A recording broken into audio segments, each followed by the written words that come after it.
Hello, my friends, and welcome to the creepiest humans encountered. Life gives us the opportunity to meet a variety of people.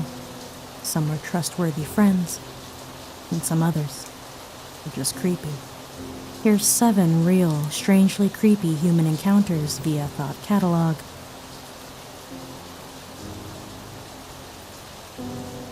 My husband and I left Target late last night, almost closing time, and since it was winter time in Chicago, my husband was fine with me getting in the car to warm up while he loaded the back with a random assortment of Target goods. The parking lot was relatively empty except for the car parked directly in front of us. I look at the car and notice a man sitting in the driver's seat. Not wanting to stare, I look away, but then stop. It looked wrong. I look back at him again and I get chills all over. My husband finally slides into the car and I say, "This guy in front of us, do you see this?" He looks, goes pale and says, "What the?" He's not looking at us. He's not looking at anything. His eyes are so sunken in they look like black voids. His mouth is agape like he's sleeping, but it's just a black hole. No teeth or tongue. Now, this might just be due to the obscured vision since it's nighttime, but we were right under the light, so he was fairly illuminated. The creepiest part was his skin. It looked simultaneously too loose and too taut. Think the cockroach alien from Men in Black when he's in that guy's body. It was like that. Some places the face was hanging off, others stretched tight. He looked like a thing wearing a human's face. He wasn't moving, just breathing.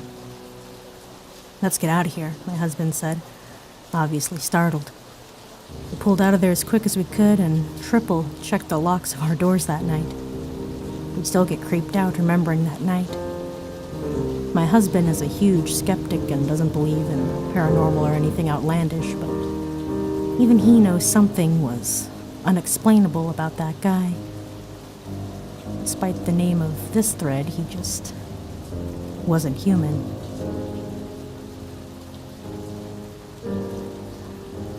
When I was in college, a friend introduced me to a friend of hers. The guy was not bad looking, but had a story. He had been in some trouble with the law, but was trying to get himself together. He was taking some classes to try to improve himself.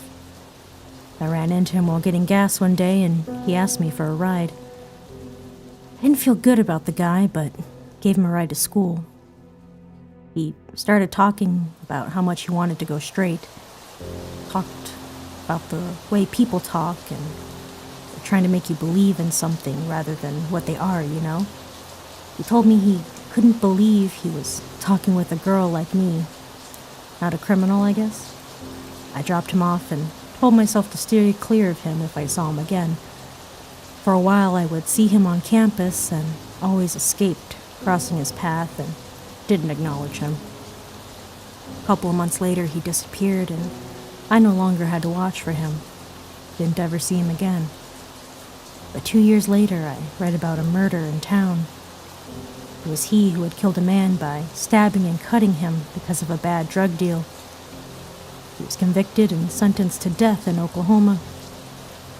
He was executed a few years back. I read an interview with him before the execution.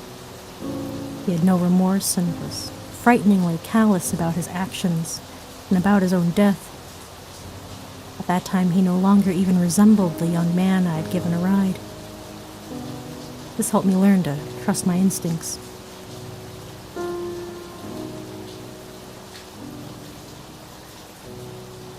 This happened to my brother 23 years ago. Not me, but it still freaks me out when I think about it.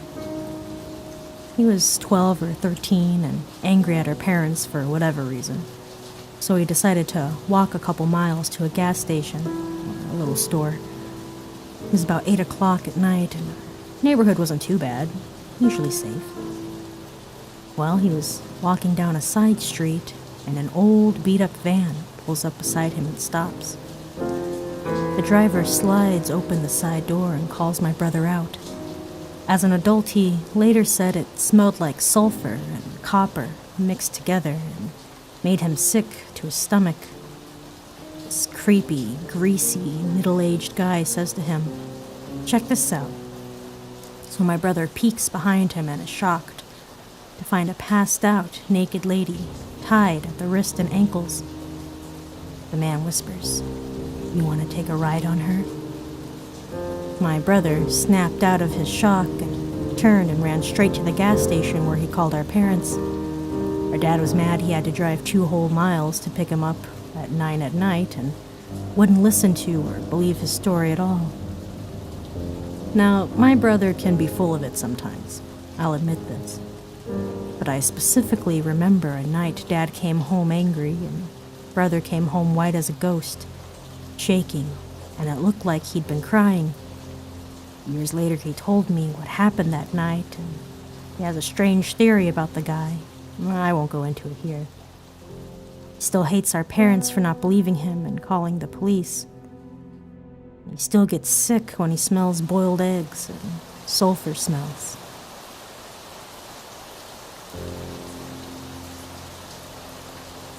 When I was a senior in high school, this 20-year-old transferred to my school. He had failed a bunch of grades. This guy seemed normal enough at first. My friend and I had him over once, and we were lifting weights in my friend's garage. This guy claims that he's a cage fighter and challenges one of us to fight him. This guy was clearly not a cage fighter. My friend that did wrestling for 4 years pinned him in 15 seconds. This dude was insane. Started throwing stuff around the garage and said our friend had cheated. Said he was going to get his pistol and come back to settle the beef. Never came back. Drove a ratty old truck to school, but would tell everyone that he drove a 67 Chevy SS 396. I used to drive my friend's sister to school, who was a sophomore at the time. He wouldn't drive her for some reason. They lived down the street. She was waiting outside one morning, and this psycho is driving down the street. He floors it and tries to run her down. He was dating a 15-year-old that didn't like my friend's little sister and thought that trying to run her over was a good way to deal with it. My buddy and I prank called him while at lunch one day, after we learned how crazy he was. He was at the gym at the time. We were talking stuff, calling him weak and a coward, etc. He goes nuts and starts screaming at the top of his lungs how he's going to get his AR-15 and deal with us. He had no idea who we were. Also, he mentioned again he was a cage fighter. He got suspended. He never did graduate. Got a few months in jail for beating the crap out of a 14-year-old. He also got that 15-year-old pregnant and then just left town. Haven't seen him since.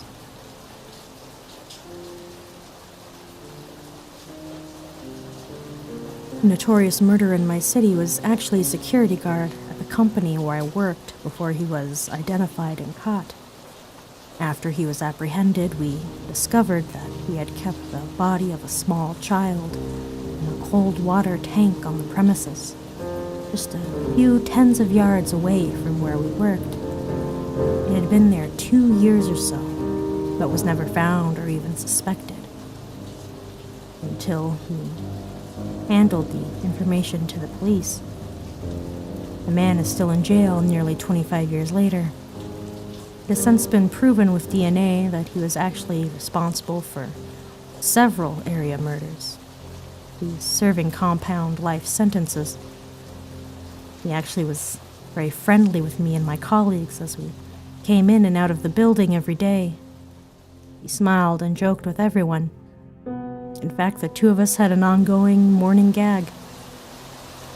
While he still worked there, and well before the crimes were discovered, my baby daughter was born. My wife and I brought her into the office to show her off.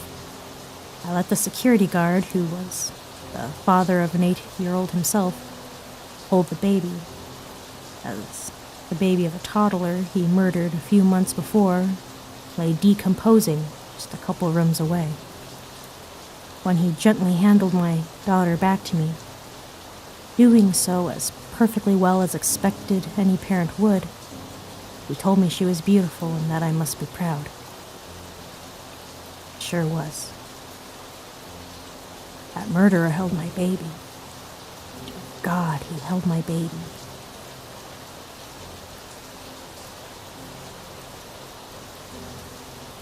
I was in college and waiting between classes. One of my female... Okay, sorry, one more time. I was in college and waiting between classes. One of my female classmates for a speech class came up and we had a conversation. This was in a nearly empty hallway in the classroom. It ended up going from the class we were to true crime to her boyfriend. I remember one comment and a question that made things weird very clearly. If I ever find my boyfriend cheating on me, I'll murder him. If that even does happen, since you know a lot about true crime, could you help me get rid of his body? This was said in a serious tone. There was an awkward silence as I mentally asked how likely it would be that she'd kill me if I said no and went to the cops. I ended up flat out refusing, saying I didn't want to go to prison and saying she shouldn't ask that sort of question if she didn't want to go to jail either. She accepted my refusal. However, I also didn't tell the police because I knew she was smart enough to be able to figure out who did go to the cops and who didn't. And I didn't want to be killed. I ended up avoiding her after that as much as possible. I don't know if she ever did murder her boyfriend or not either. He's the creepiest person I ever met.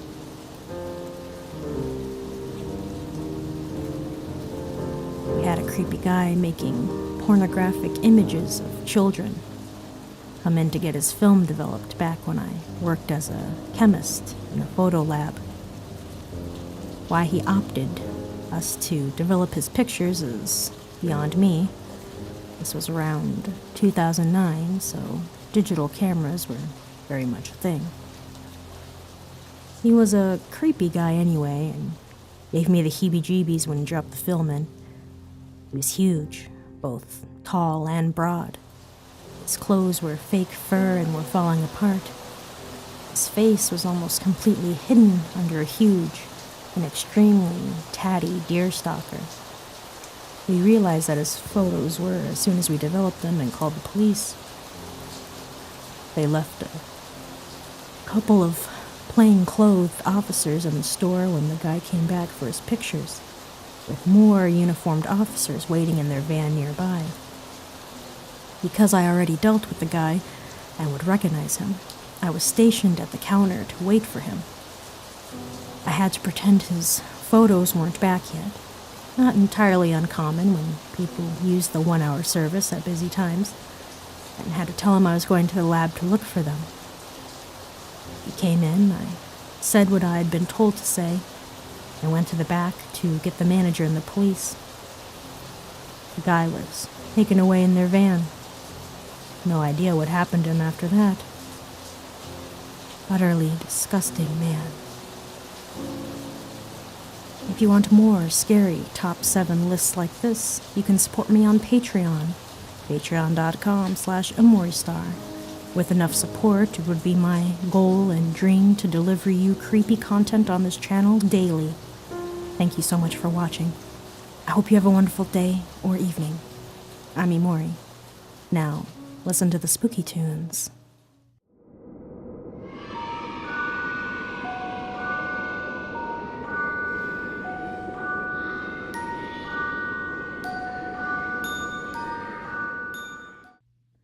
If you want more scary top 7 blah blah blah.